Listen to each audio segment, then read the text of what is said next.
আসসালামু আলাইকুম রহমতুল্লাহ। সুন্দর একটা গোধূলি লগনে আজকে আপনাদেরকে আরও দারুণ একটা ভিডিও উপহার দেওয়ার জন্য চলে এসেছি। কেমন আছেন সবাই? আলহামদুলিল্লাহ, আমরা সবাই অনেক ভালো আছি। তো সারাদিনের কাজকর্ম শেষ করে মার্কেটে আসলাম। তো বিকালে এসেছিলাম বাজার করার জন্য। তো আমাদের পরিচিত স্বর্ণকারের যে দোকান, ওনার দোকানে হঠাৎ করে চোখ পড়লো। তো গিয়ে শুনলাম যে স্বর্ণের বাজারের কি অবস্থা। তো শুনলাম কি জানেন, বাজারের দর নাকি কমেছে। তো কম কি আপনাদেরকে একটু বলি। 22 ক্যারেট স্বর্ণ প্রতি ভরি 2,01,776 টাকা, আর 21 ক্যারেট প্রতি ভরি স্বর্ণ 1,92,596 টাকা। তো এইটাকে কি কম বলে? আমাদের মতো মধ্যবিত্ত পরিবারে এগুলার কি কম বলে স্বর্ণের দাম? বলেন তো।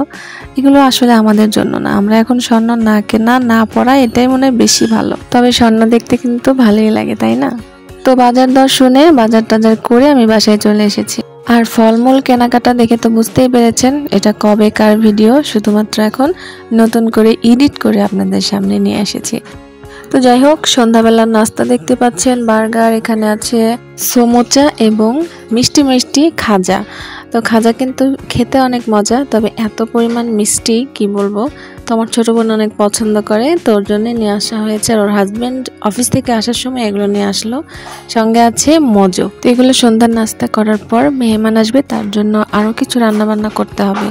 তো দুপুরে আমি রান্না করেছিলাম একটা বিশেষ স্পেশাল খাবার, সেটা এখন খাওয়া দাওয়ার জন্য দেখবো বা গরম করব, যেহেতু দুপুরে রান্না করেছিলাম। তো এই যে এদিকে দেখতে পাচ্ছেন কি রান্না করেছি, বিরিয়ানি। তো কোরবানির গোশত যতটুকু ছিল একদম চেঁচে মুছে রান্না বান্না করা হয়েছে, আর এই গোশত দিয়েই কিন্তু আমরা বিরিয়ানি রান্না করলাম।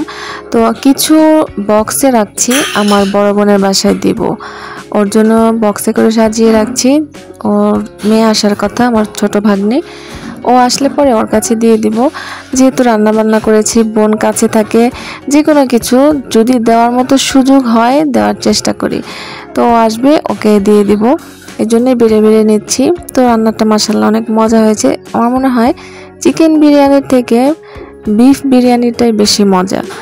তারপরেও চিকেনটাই বেশি খাওয়া হয়, সবসময় তো আর গরু গরুতে রান্না করা হয় না। রান্না করেছি কিন্তু 1 কেজির বেশি, মানে প্রায় 2 কেজির মতো বিরিয়ানি রান্না করা হয়েছে। সকালে আমার মেয়েকে এই বিরিয়ানি থেকেই দিতে হবে তার কোচিংয়ে, মানে কোচিংয়ে তারা বান্ধবীরা সবাই মিলে প্ল্যান করেছে বাসা থেকে রান্না করে নিয়ে আসবে। এখন অনেক সকালে যাবে, যেহেতু 8টা থেকে কোচিং শুরু, এত সকাল উঠে তারা আমি রান্না করতে পারবো না। আর এই বাটিটার কথা একটু বলি, এটা কিন্তু আমি সৌদি আরব থেকে নিয়ে এসেছিলাম। এই বাটিগুলো প্লাস্টিকের হলো, মাইক্রোওয়েভ প্রুফ, মানে মাইক্রোওয়েভে দেওয়া যাবে, ওভেনে দিলেও এগুলো আর কি প্লাস্টিক তো একদম গলে যাওয়ার কথা, কিন্তু ওইরকম কোনো সম্ভাবনা নেই। তো ওভেন প্রুফ এই বাটিটা সেই 2019 সালে নিয়ে আসা হয়েছে, এখনো কিন্তু ভালোই আছে। তো এখানে আবার হালিম রান্না করব, বললাম না মেহমান আসবে। তো এই যে এখানে হালিমের জন্য আমরা যে গরুর গোশতটা রান্না করেছিলাম ওখান থেকে কিছু অংশ রেখে দিয়ে এখন একটু আবারও ভালো করে কষিয়ে তারপরে হালিমের যেই উপকরণগুলো সেগুলো দিয়ে রান্না করে নেব। তো মেহমান কিন্তু অলরেডি চলে এসেছে, আর একজন মেহমান, সন্ধ্যাবেলা আমরা সব কিছু মিলিয়ে ঝিলিয়ে খেয়ে নেব। আর বিরিয়ানি তো রান্না করেই নিয়েছি, আমার আর কোনো চিন্তা নাই। তো এই যে এখানে যেই উপকরণটা থাকে, ডালের যে মিশ্রণটা, সেগুলোকে ভালো করে একটু কুসুম গরম পানিতে ভিজিয়ে রেখেছিলাম। এখন এটা দিয়ে ভালো করে কষিয়ে নেব, মানে আলাদা করে গরু গোশত রান্না করতে হয়নি, যেগুলো ছিল ওখান থেকে নিয়ে নিয়েছি। তো এটা কিন্তু বিরিয়ানির গোশত না, আলাদা করে কষানো রেখে দিয়েছিলাম, শুধুমাত্র হালিম রান্না করবো এই জন্য। তো ওখান থেকে নিয়ে নিয়েছি, এবং এগুলো রান্না করতে করতে ঘন হয়ে আসলে তারপর আমরা সন্ধ্যাবেলা নাস্তা হিসেবে খাবো। তো রাঁধুনি হালিম মিক্স দিয়ে একদমই সহজে খুব ঝটপট হালিম মিক্সটা রান্না করে এখন পরিবেশন করা হবে। আর এখানে আমরা বেশ অনেক কিছুই করে নিয়েছি। তো এগুলো মেহমানদারির জন্য কিন্তু খুবই ভালো পদ্ধতি।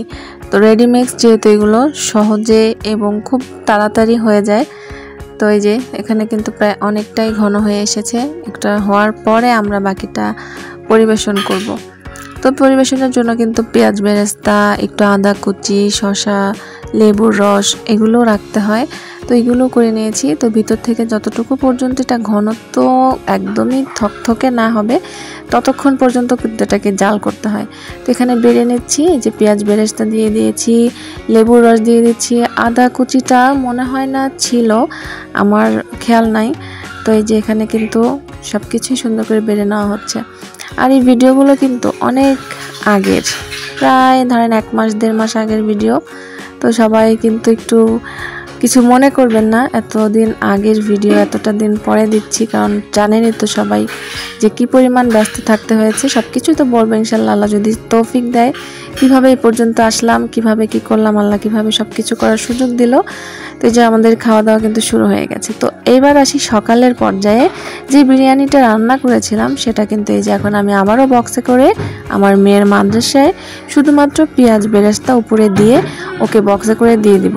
ওরা বান্ধবীরা সবাই মিলে যার যার বাসা থেকে রান্না করা খাবার নিয়ে আজকে কোচিংয়ে খাবে, তো এই জন্যই কিন্তু দিয়ে দেওয়া হচ্ছে। তো 2 বক্স দিয়ে দিলাম, একদম ঠেসে ঠেসে দিয়েছি, কারণ প্রায় মাদ্রাসায় অনেকগুলোই কোচিংয়ে ওদের স্টুডেন্টরা আছে, সবাই মিলে খাবে, প্রায় 10-12 জন স্যাররা আছে, সবাই মিলে যেন ভালোভাবে খেতে। তো এবার আসি রাতের বিষয়ে। দেখেন কি সুন্দরভাবে আমাদের বাসায় নিচতলায় যেই আমাদের গ্যারেজের জায়গাটা আছে সেখানে প্রত্যেকটা দিন কুকুরগুলো যে কি পরিমাণ বিরক্ত করে, এখানে নিরাপদ আশ্রয় মনে হয় যে তাদের আর কোনো জায়গা নাই, রেস্ট হাউসের মতো। এই যে দেখেন দলে দলে, এই যে আমি একটু কিন্তু ওদেরকে হেদায় দিছি, যার কারণে তারা চলে যাচ্ছিল কিন্তু আবারও ব্যাক করে। প্রত্যেকটা দিন এরকম এসে বসে থাকে আর এত পরিমাণ চিল্লাচিল্লি করে, ফজরের ওয়াক্তে আজানের সময় চিল্লায়, রাতে চিল্লায়, কি যে অবস্থা। তো আল্লাহ জানে অবলা জানা কেন এরকম করে জানি না। তো আব্বু যখন মারা যাবে তখন এই কুকুরগুলা অনেক জায়গায় মাটি খুঁড়ছিল। তো মুরব্বীরা বলে এগুলো নাকি বিপদের আলামত অনেক সময় দেয়। তো এদেরকে খেদায় দিলে ওরা যায় না, যেহেতু আমাদের বাইরে তেমন কোনো গেট নাই। আর এই যে দেখতে পাচ্ছেন আকাশে কিন্তু কিভাবে বিদ্যুৎ চমকায় একদম মেঘের ভিতরে। দেখেন আমার বুকটার মধ্যে কেমন চিপ দিল, যে আল্লাহ কখন জানি আল্লাহ কেমন জানি গজবটা আমাদের দুনিয়াতে দিয়ে দেয়। দেখছেন মনে হচ্ছে না যে আকাশ ফেটে ফেটে না একটু একটু আগুনের ফুলকি দিচ্ছে।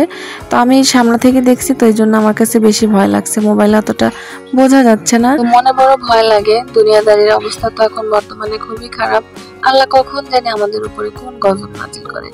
তো আল্লাহ সবাইকে হেদায়েত দান করুক, সবাই ভালো থাকবেন, নিরাপদে থাকবেন। আর অবশ্যই তো সবাই যেন আমরা 5 ওয়াক্ত সালাত আদায় করি এবং সহি আকীদা অনুযায়ী জিন্দেগি তৈরি করতে পারি, এই কামনায় বিদায় নিচ্ছি। ভালো থাকবেন সবাই, আল্লাহ হাফেজ, আসসালামু আলাইকুম।